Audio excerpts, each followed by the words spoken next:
Hey everyone, and welcome back to Tell Me More Stories Told as Podcast, the show where we take something you see every day and uncover its secrets. Exactly. We take those everyday objects and really dive deep into their history. So today we're talking about cutlery. Yeah. Cutlery? You know those knives and forks and spoons? The tools we use to conquer every meal. That's right. And I gotta say, getting ready for this deep dive, I was surprised by how much there is to learn about cutlery. Oh, yeah. Like, I always thought of it as pretty straightforward. You know, just like a fork, a knife, a spoon. The basics. Right. But in our research, we even found stuff about marrow scoops. Oh, yeah, the marrow scoop. From the Georgian era. Marrow scoops. So back then, a fancy cutlery set was called a canteen. Okay. And it was kind of like a toolbox for a fancy multi-course meal. Huh. You'd have a specific tool for every single food and every single course. So the marrow scoop was like... It was like a tiny little shovel, very elegant. Okay. For getting the marrow out of roasted bones. Wow. Dedicated tool just for bone marrow. Oh, yeah. It was like a delicacy back then. They took their dining seriously.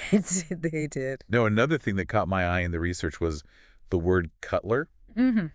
Is that just someone who, like, cuts things? Well, not exactly. The word cutler actually comes from the old French word for knife. Ah. And it really shows how important knives were, even way back then. A cutler wasn't just someone who used a knife. They were the skilled craftsperson who made them. So it's more like a blacksmith. Yeah, but for knives. Okay, that makes sense. Now, our research also mentions Sheffield, England. Oh, yes. It was like the cutlery capital of the world for a while. It was a big deal, yeah. Why was that? So Sheffield has a really long history with cutlery. Centuries. Okay. And they're steel. Top-notch. Known for being incredibly high quality. Huh. There was even a train that went from Sheffield all the way to London called the Master Cutler. Wow. A train named after a cutler. It was named after the leader of their cutlery guild. So they were really serious about their cutlery. Oh, yeah. Now, one thing that surprised me was learning that stainless steel cutlery Yeah. is actually a pretty recent invention. It is, relatively speaking. I kind of assumed it had been around forever. It's a 20th century thing. Really? Yeah, stainless steel as we know it. It only came about in the early 1900s. And it really changed everything for the cutlery industry. Why is that?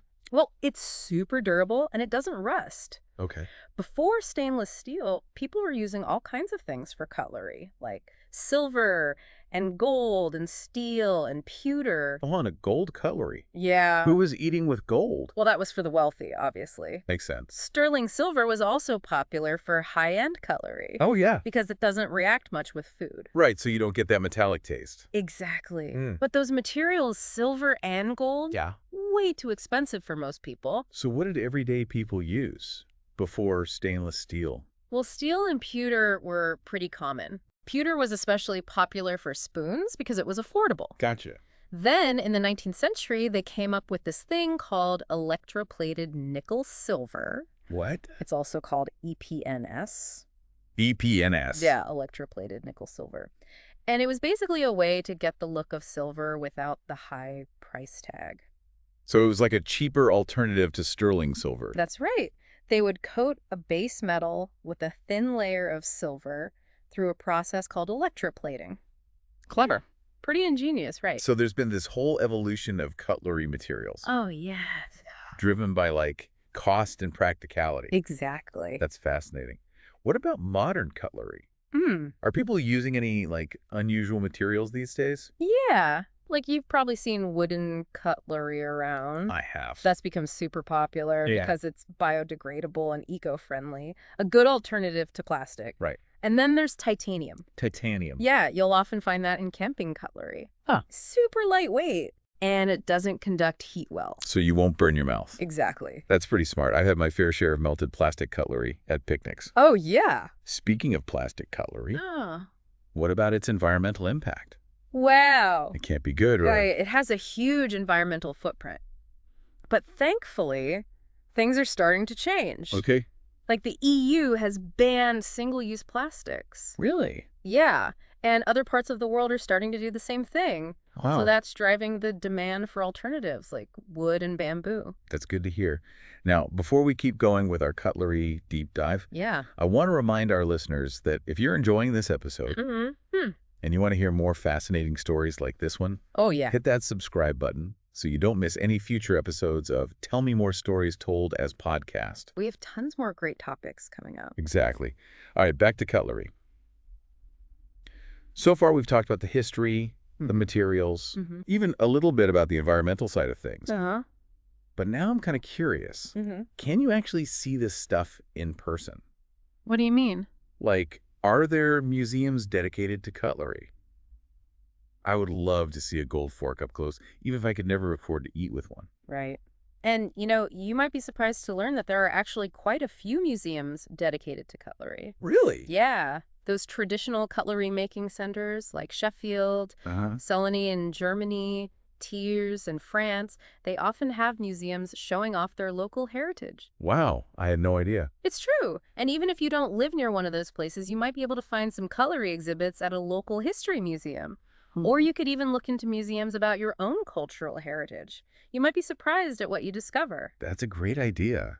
It really makes you realize how much history and culture is wrapped up in something as simple as a fork. Absolutely. I'm already looking at my cutlery drawer in a whole new light. Me too. Speaking of different types of cutlery, I've noticed some interesting hybrids lately, like sporks and norks. Oh, yeah, those are interesting. What's the story behind those? Are they just a modern fad? Well, they're definitely examples of how cutlery keeps evolving. Yeah. They're all about combining functionality. In what way? So a spork, pretty obvious, right? It's a spoon and a fork combined. Perfect for when you need to scoop and spear. Like salad or pasta. Yeah, so it's a real multitasker. Makes sense. And a nork, what's that? A nork is a little more unusual. Okay. It's a knife and a fork combined, but with a cutting edge on one side of the fork's tines. So you can cut and eat with just one tool. Exactly. That's pretty clever. I guess it makes sense for our modern lifestyles. Mm-hmm. Everyone's looking for convenience these days. But I got to admit, sometimes I miss the elegance of a really traditional place setting. Oh, yeah. With all the different pieces. It feels like we've lost some of that formality. You're right. The evolution of cutlery reflects changes in society in general. How so? Well, in the past, dining was way more formal. Multiple courses, special cutlery for each one. But today, our lifestyles are more casual. Yeah, much more casual. And that shows up in our cutlery choices. So those hybrids, maybe they are a sign of the times. Could be. But it's kind of amazing to think about. The journey of just one piece of cutlery. From raw materials to the skilled hands of a craftsperson to our table. It's a long journey. It really is. And think about Sheffield. Their expertise with steel making, their craftsmanship. They were amazing. Made them world leaders in making cutlery. They really were. It's pretty inspiring, that dedication to their craft. It is. It makes you think about how valuable it is to have things made with care and skill. Absolutely. Rather than just mass produced. It's an important thing to think about, especially in today's world where so much is disposable. Yeah, that's true. When you understand how much time and effort goes into making a good piece of cutlery, I think it changes how you see it. It does. You appreciate the durability. Right. How well it works, even how beautiful it can be. And maybe you're less likely to just throw it away after one use. Hopefully. So what do you think the future holds for cutlery?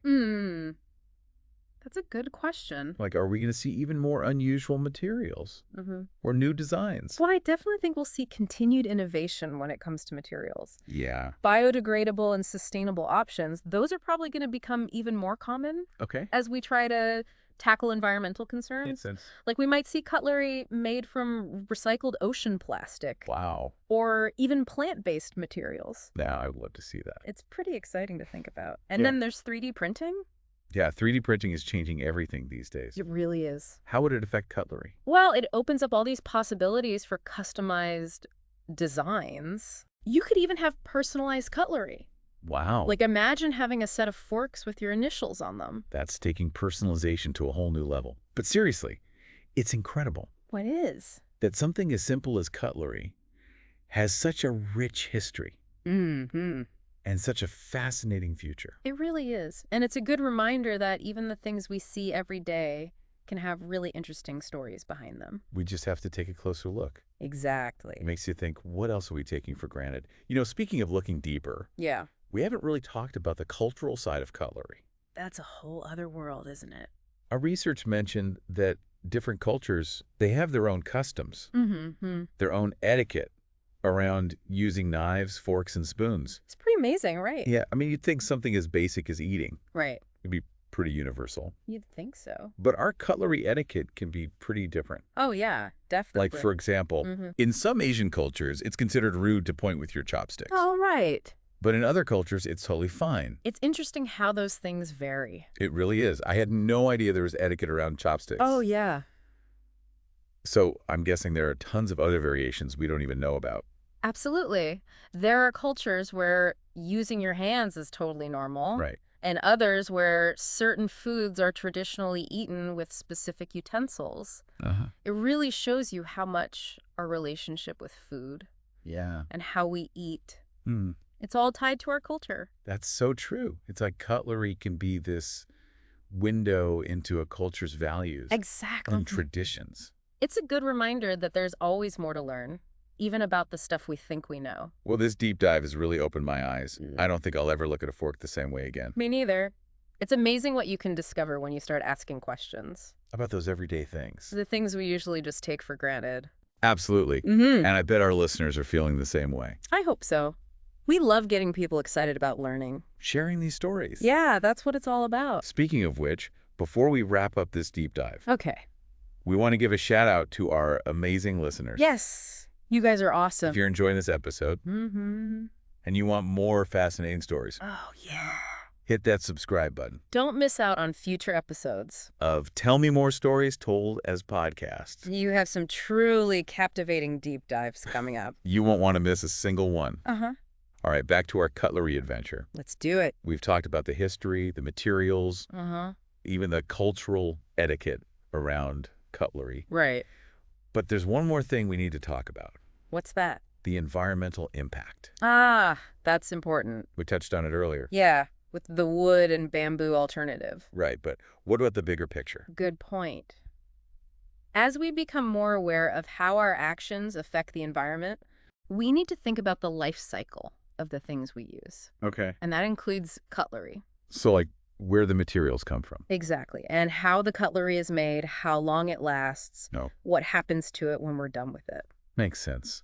So even if we choose sustainable materials like wood, we still need to consider the whole picture. You got it. Like, if the wood comes from unsustainable forestry, it can still be bad for the environment. So we need to look for cutlery made from responsibly sourced materials. Exactly. Produced in a way that minimizes waste and pollution. Exactly. It's not just about the material itself. It's about how it's made. The whole process. Right. And I'm guessing this applies to metals like stainless steel, too. Oh, absolutely. Producing stainless steel takes a lot of energy. Yeah. And resources. Plus, there are environmental impacts from mining the materials. So even though stainless steel is durable, it's not necessarily the most eco-friendly. It's complicated. Right. There are trade-offs with every material. Like stainless steel might be energy intensive, but it lasts a lot longer than wood or bamboo. Yeah, which break down over time. Right. So there's no easy answer. Not really, no.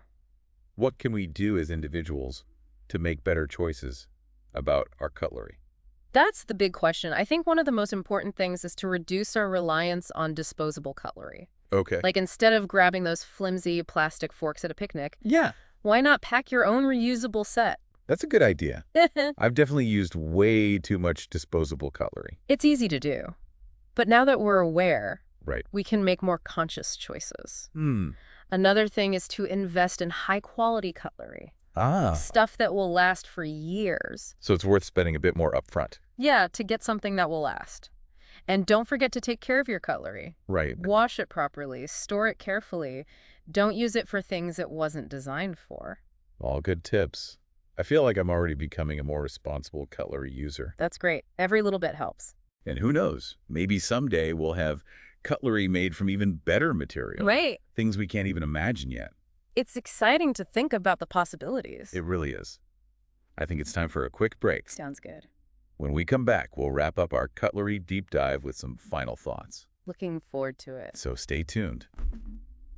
Welcome back, everybody, to Tell Me More Stories Told as Podcast. We're back. We've been on this incredible adventure exploring the world of cutlery. from its long history and how it's changed over time to those cultural quirks and even the impact on the environment. Yeah, it's amazing how much there is to uncover, even about something we use every day. I know, right?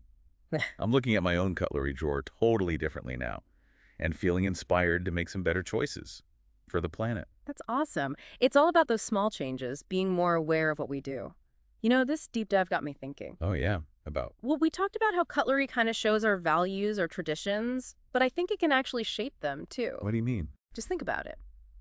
Throughout history, whenever there were new materials or designs for cutlery, it changed how people ate and even social norms. Huh. Like, remember when the fork was invented? That revolutionized table manners in Europe. Oh, yeah. I think I read somewhere that forks were seen as this weird, unnecessary thing at first. Right. It's funny to imagine that now, something we use without thinking twice, but back then it was like outrageous. Totally. So you're saying as we try to live more sustainably, the choices we make about our cutlery can actually push us towards a more eco-conscious culture. Exactly. It's not just about you or me. It's all of us doing our part. And those choices, even little ones, they can have a ripple effect. Who knows? Maybe what we do today will spark even more amazing cutlery in the future. Stuff that's even more sustainable. Things we can't even picture yet. That's a really cool thought. Well, I think it's about time to wrap up this deep dive into the world of cutlery. Time flies when you're having fun. But before we go, I want to leave everyone with one final thought. Oh, I like it. So the next time you pick up a fork or a knife or a spoon, really take a moment, appreciate that journey it's taken from the raw materials to the hands of the craftsperson to your table and all the traditions and cultures wrapped up in it. It's way more than just a tool for eating. Well said. Even the simplest things can have these incredible stories if we pay attention. Absolutely. And on that note, thank you all so much for joining us for this deep dive on Tell Me More Stories Told as podcast. It's been a blast exploring with you. We hope you've enjoyed it. And remember, if you want more fascinating stories like this, make sure you subscribe to Tell Me More Stories Told as podcast. Until next time, keep that curiosity alive.